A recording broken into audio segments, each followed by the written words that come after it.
G'day gents, long time no see. For those of you who didn't get the memo, 113 days ago, I stopped streaming. And the reason behind that being is pretty much I was getting way too distracted trying to work and read chat at the same time. So I just decided to knuckle down, get to work, get the devlogs back out and just get back on track. But I've done that now and I've realized that I can actually still stream just without reading chat and getting distracted. So I've started doing that again.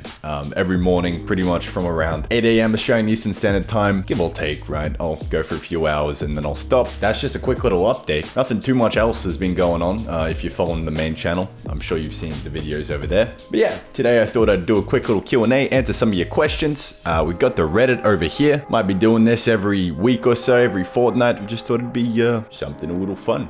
Go over the Reddit. If you've got some fat juicy memes, r/Tom Randall, go get them going. But yeah, first question of the day, not a question. Okay, never mind. Are you going for procedural animations for the game or pre-animated? Normally procedural animations are generated 100% by code, so I was a bit confused why I started importing keyframes from Blender. Yeah, so I'm modeling the keyframes in Blender and then procedural from there. So I hop in an animating software, get a keyframe going, just so I can rig it, right?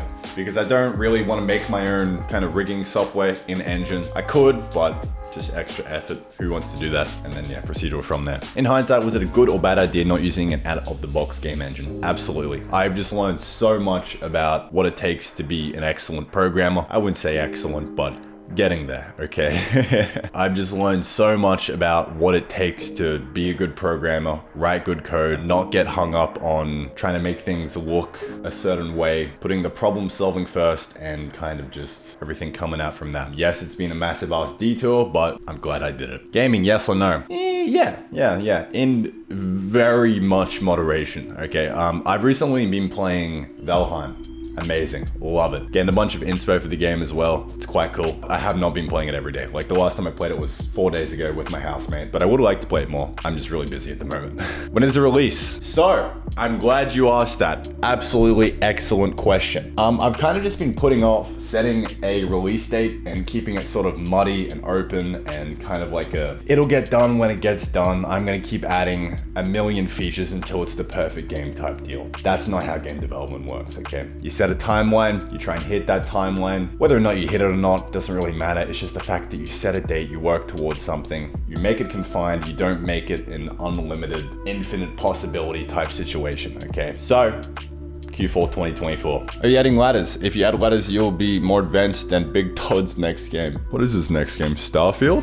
Starfield is our first new universe in over 25 years. This is just gonna be Star Citizen, but with a limited scope.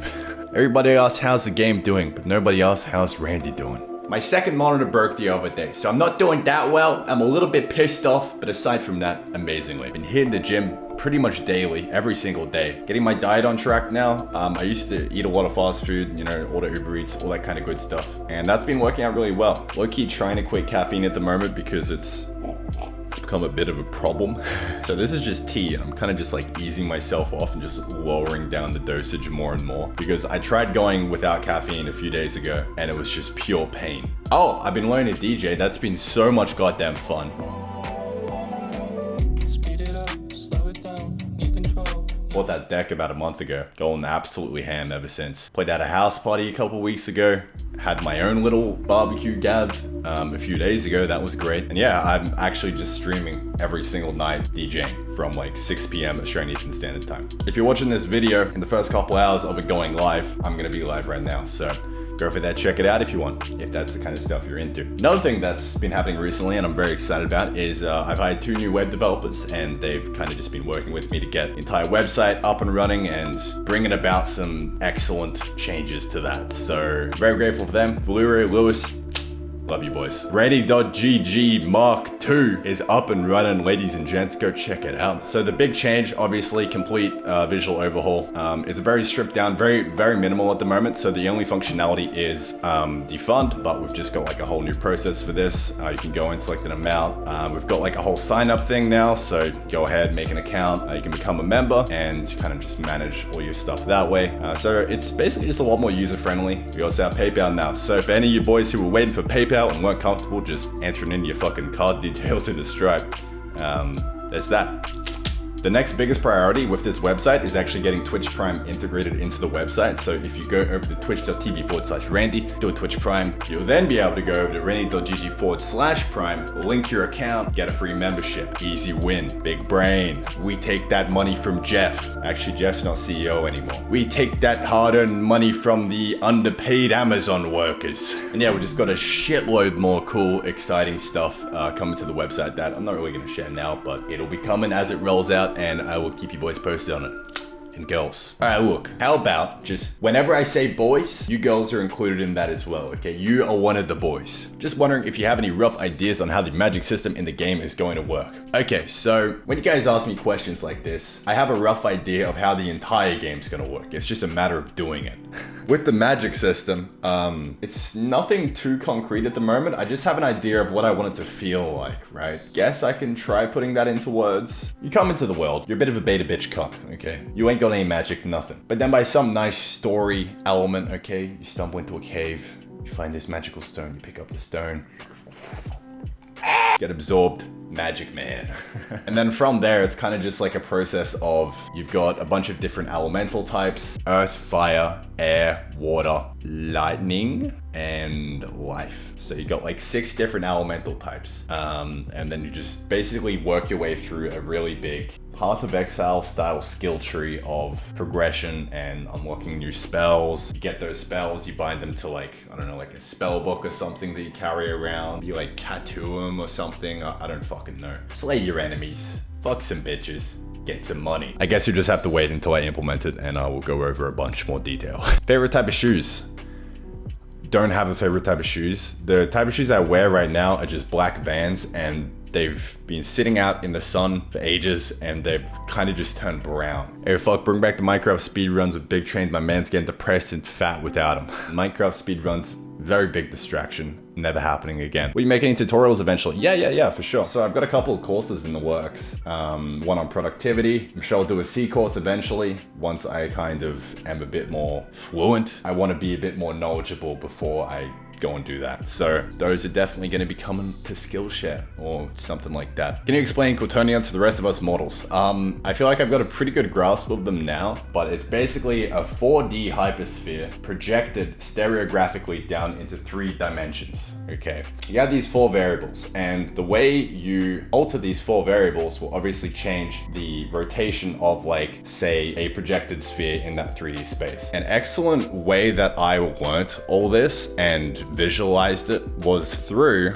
something that Grant Sanderson, aka 3 Blue 1 Brown, and Ben Eder did. They came together and they made like an online interactive learning thing, and it's amazing. If you're keen to learn about quaternions, go check that out, link in the description. But the basic rundown. So obviously you can't conceptualize a 4D hypersphere because we're not 4-dimensional beings. So this is the 3D projected version of the 4D hypersphere. So then if we were to come over here and say we've got this J value, if we were to increase that J value, then the entire thing using the right hand rule, okay, is going to rotate to the left. So if we increase J, it's going to rotate along whatever this axis is. What's basically happening, if we pull up the IK circle, the way I like to visualize this is we're kind of tugging along this, right? We're tugging along the J, we're increasing the J, and that has a perpendicular rotation of this IK circle in the right hand rule direction. So we're tugging it this way, and then our fingers are rotating it that way. So you can see that tug happening right there. And then eventually it'll just fold out to a plane. But to actually get a rotation, we do the inverse of that. So we go the first quaternion, times it by P, times it by the inverse of Q, and that right there will give us a nice consistent rotation of the sphere. Quaternions. Do you picture yourself continuing to develop the game and using C and telescope? I only ask because of your history, frequency. It also means you've gone a bit mad since switching to C. Yes, I do plan on continuing to use C and telescope. The only way I would switch to something is if Ryan got Dion up and running, then we would switch over to Dion. But until then, C and telescope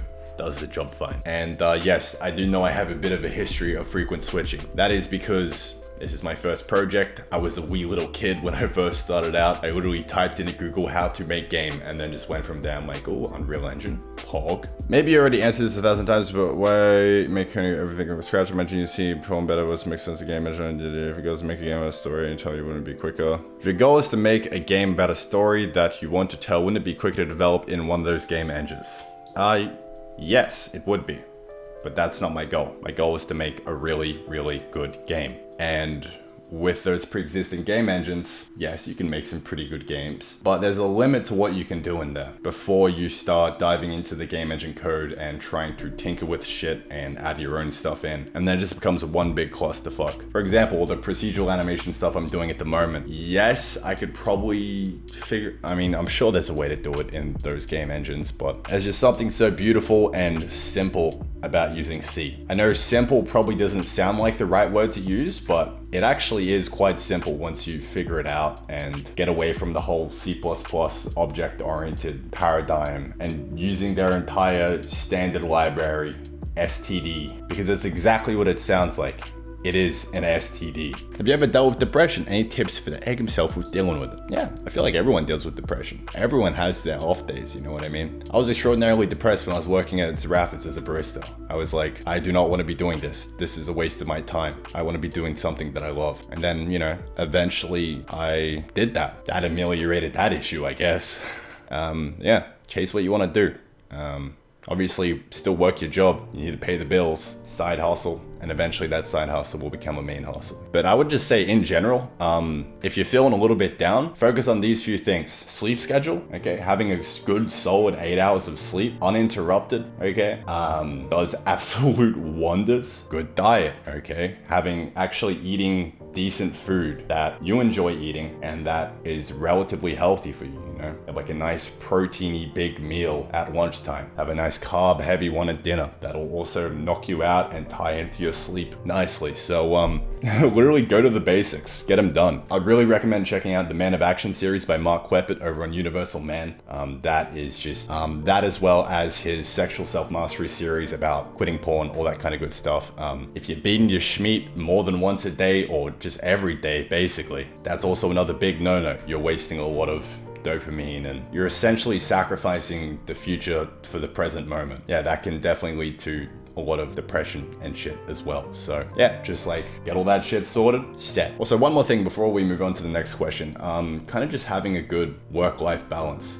When I first started out this, I was very unsatisfied with my work every day. I would be like, oh, I'm not doing enough. I ain't grinding hard enough, homie. Where's that hustle? Give me that grussel. I need to be on that grussel 24/7, baby, 365, or else I'm a failure. There's a certain number of hours that you can only put in each day of like real focused deep work, and that's all you really want to aim for. And if you get that done, your day's a success. And for me, at the moment, that's about 3 hours in the morning. Turn on the stream, work for 3 hours, turn off, done. If I do that, my day's a success, and then everything else just kind of falls into place, right? So I'll just be answering emails, writing notes, maybe doing a bit of learning, reading a book, meditating, going for a walk, all that kind of good stuff that I just really enjoy doing. DJ stream, which I'm literally just about to go into now. So many ways that you can enjoy life and get out of a rut. I definitely want to share that with you guys and make like a really solid Skillshare course for it as well.